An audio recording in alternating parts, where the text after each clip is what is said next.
So next topic I am taking of this chapter, not this chapter, basically इसका question है equidistance. तो वो एक टॉपिक है बेसिकली अपने आप में, छोटा सा ही अलग है। तो एक है आपके में डिस्टेंस, इक्विडिस्टेंस का क्वेश्चन है। कह रहा है कोई पॉइंट है जो एक्स एक्सिस पर है, वो इक्विडिस्टेंस पर है। तो इक्विडिस्टेंस का पहले मतलब समझते हैं। इक्विडिस्टेंस का मतलब होता है, इक्वी मतलब इक्वल है ना, और डिस्टेंस मतलब दूरी। जहां पर इक्वल दूरी हो, इक्वल डिस्टेंस होना चाहिए। किसके बीच में इक्वल डिस्टेंस होना चाहिए? पॉइंट्स के बीच में। अगर इक्वल डिस्टेंस आता है, अगर इक्वल डिस्टेंस आता है, then we can say that कि जो पॉइंट्स हैं वो इक्वल डिस्टेंस पर हैं। जैसे कि मैं एक पॉइंट की चर्चा करता हूँ। एक पॉइंट एक्स वाई है और एक पॉइंट है बी जो कि है x1 एंड y1, और सी कोई पॉइंट है जो कि है x2 एंड y2। अगर मैं ए बी की दूरी निकालूं, ठीक है, और बी ए सी की दूरी निकालूं, और दोनों बराबर आ जाए। इफ अगर ऐसा हो जाए कि ए बी और ए सी बराबर है, ए बी और ए सी क्या है आपके बराबर है, तो मैं क्या बोलूंगा कि जो बी पॉइंट है और सी पॉइंट है, दोनों के दोनों ए से इक्वल दूरी पर है। अगर मैं यहाँ खड़ा हूं, मेरे दो फ्रेंड्स यहाँ खड़े हैं और दोनों मेरे से 2-2 मीटर की दूरी पे खड़े, तो मैं क्या बोलूंगा कि मैं जो हूँ अपने दोनों फ्रेंड से इक्वल दूरी पे खड़ा हूँ। मैं जो हूँ अपने दोनों फ्रेंड से इक्वल दूरी पे खड़ा हूँ। सिमिलरली बेटा कि ये जो पॉइंट है, अगर ये डिस्टेंस ए बी और ए सी जो डिस्टेंस हम निकाल रहे हैं, अगर ये दोनों इक्वल आ जाती है, तो मैं बोलूंगा कि जो पॉइंट ए है वो बी और सी से क्या है? इक्वी डिस्टेंस पर है। किस पर है? इक्वी डिस्टेंस पर है। ठीक है बेटा, तो कैसे निकालेंगे? अब एक क्वेश्चन लेकर समझने का प्रयास करते हैं। क्लियर? देखिए क्वेश्चन, देखिए फिर समझ में आएगा आपको। तो क्वेश्चन क्या है? A point on x axis is equidistance. कोई पॉइंट है जो एक्स एक्सिस पर है, हमें एक्स पे कोई पॉइंट होगा तो एक्स तो होगा, बट वाई क्या होगा? 0। A point on x axis यानी कि एक्स की तो कुछ ना कुछ वैल्यू होगी, बट वाई की वैल्यू क्या है उस एक्सिस पर? 0।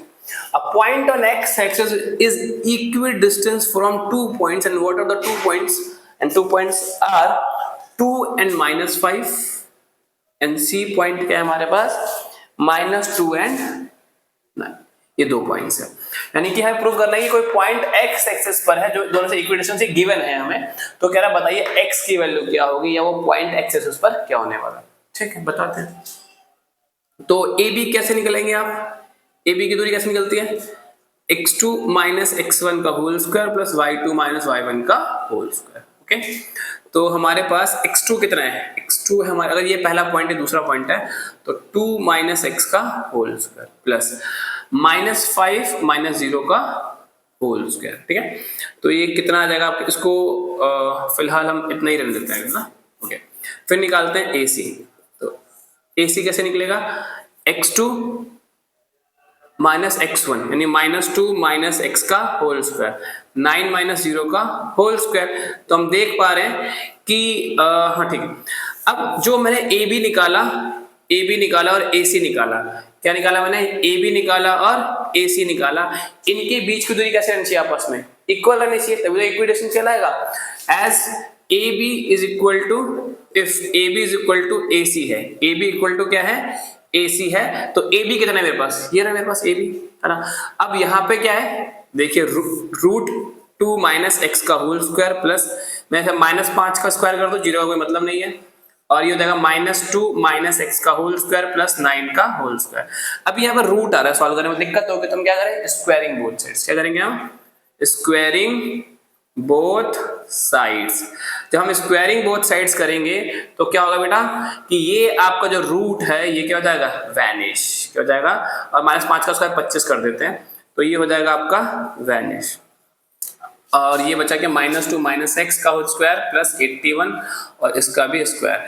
तो स्क्वायर से रूट वैनिश हो गया आपका। तो बचा क्या हमारे पास? बचा हमारे पास 2 माइनस x का होल स्क्वायर ओनली। क्या बात समझे? और क्या बचा? 25। इस साइड तो हमारे पास सिर्फ ये बचा। स्क्वायरिंग बोथ साइड करने से क्या हुआ? इससे 2 से ये रूट कट गया। यहाँ भी स्क्वायरिंग से क्या हो जाएगा? आपको इस क्वेश्चन में स्क्वायरिंग करनी ही पड़ेगी, so that you can remove और you can vanish the root, so that you can solve the internal values of x। Okay, इसमें ऐसा क्वेश्चन बनता है। और इक्वल टू में क्या बनेगा बेटा, इक्वल टू में बनेगा माइनस टू माइनस एक्स का square, minus two minus x का स्क्वायर और प्लस में 81, ठीक है। अब यहाँ पे तो आप फॉर्मूला लगाइए, a माइनस बी का होल स्क्वायर है तो क्या हो जाएगा a square plus B square minus 2ab, ठीक है। a square plus B square minus 2ab और प्लस 25 तो ऑलरेडी यहाँ पर था ही था।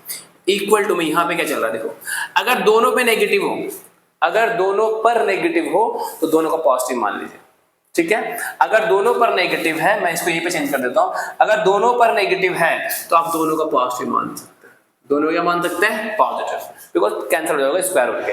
अगर दोनों पर नेगेटिव होगा तभी ऐसा होगा, ध्यान रखना, अगर दोनों पर नेगेटिव है तो आप दोनों से नेगेटिव हटा दो, पॉजिटिव लगा दीजिए, ठीक है। तो फिर से क्या दिख रहा है, a प्लस बी का होल स्क्वायर, तो a square plus B square plus 2a and b और प्लस में 81, ठीक है। तो मुझे क्या कैंसिल होता दिखा, देखो ये दोनों इक्वल में है तो 2 square 2 square cancel, x square cancel और मुझे कुछ देखता नहीं है कैंसिल होता हुआ। ये हो जाएगा माइनस का 4x प्लस का 25, ये हो जाएगा प्लस का 4x प्लस का 81, ठीक है। माइनस 4x को इधर रहने देते हैं, माइनस 4x को इधर ले आते हैं तो माइनस का 4x हो जाएगा, ये 81 ऑलरेडी यहाँ प्लस का था, ये उधर जाएगा तो क्या हो जाएगा माइनस का 25, तो ये कितना होगा माइनस का 8x, ये हो जाएगा आई थिंक 56, तो x इक्वल टू क्या होगा 56 बाई माइनस का 8, तो कटेगा तो कितना आएगा माइनस का 7, तो पॉइंट क्या होगा, सो पॉइंट इज -7 -7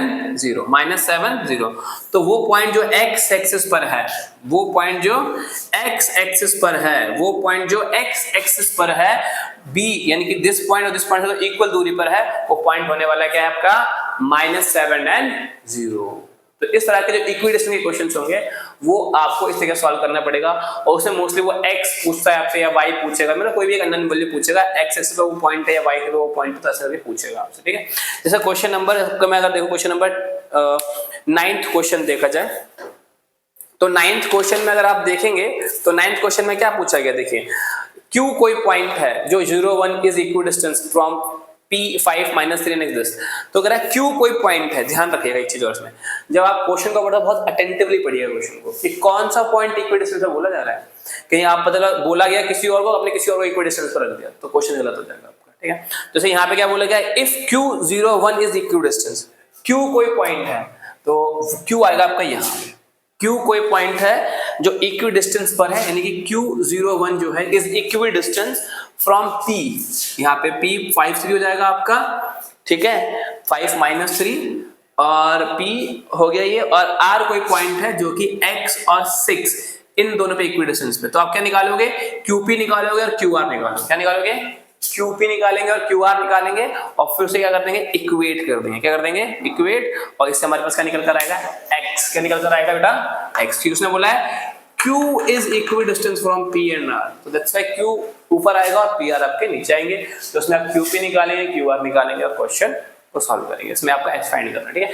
तो इस तरह क्वेश्चन नंबर 10वां भी क्वेश्चन कुछ ऐसा ही क्वेश्चन है, इसमें x y नहीं निकलेगा आपका, इसमें x y में रिलेशन निकलेगा, लाइक x - 3y = 7, ऐसी कोई इक्वेशन बनेगी आपकी, तो वो निकालेंगे, इसमें 2 अननोन वैल्यूज हैं, ठीक है। तो होप कि आज हमने 7.1 चर्चा कर ली है, और इसमें हमने क्या क्या चीज देखी, आज हमने देखा इसके अंदर क्या देखा हमने कि डिस्टेंस कैसे देखा, कोलिनियरिटी देखी हमने कि कोलिनियर का मतलब क्या होता है, कैसे प्रूव करते हैं। फिर हमने देखा कि अगर हमें 4 पॉइंट्स दिए होंगे तो क्वाड्रिलेटरल्स फॉर्म होता है, तो किस केस में कौन सा क्वाड्रिलेटरल फॉर्म होता है, दूसरा पॉइंट। तीसरा पॉइंट हमने क्या देखा, तीसरा हमने देखा बेटा इसके अंदर कि अगर कोई पॉइंट इक्विडिस्टेंस का कोई क्वेश्चन है तो उसको किस तरीके से हम सॉल्व करते हैं और इक्विडिस्टेंस का मतलब क्या होता है। तो आज हमने 3 बेसिक टॉपिक्स लिए, basic collinearity, type of quadrilateral और इक्विडिस्टेंस, ठीक है। तो इन 3 पर आप क्वेश्चन बनाइएगा। If you feel any doubt you are free to ask me on in comment section, तो जब भी मैं उनको देखूंगा तो मैं आपके उस क्वेश्चन का आंसर करने का प्रयास आपको करूंगा, ठीक है। तो आई थिंक आज के लिए इतना बहुत करते हैं, फिर हम नेक्स्ट वीडियो में कुछ नेक्स्ट चर्चा करेंगे इस चैप्टर का नया टॉपिक, ठीक है। तब तक के लिए हरे कृष्णा।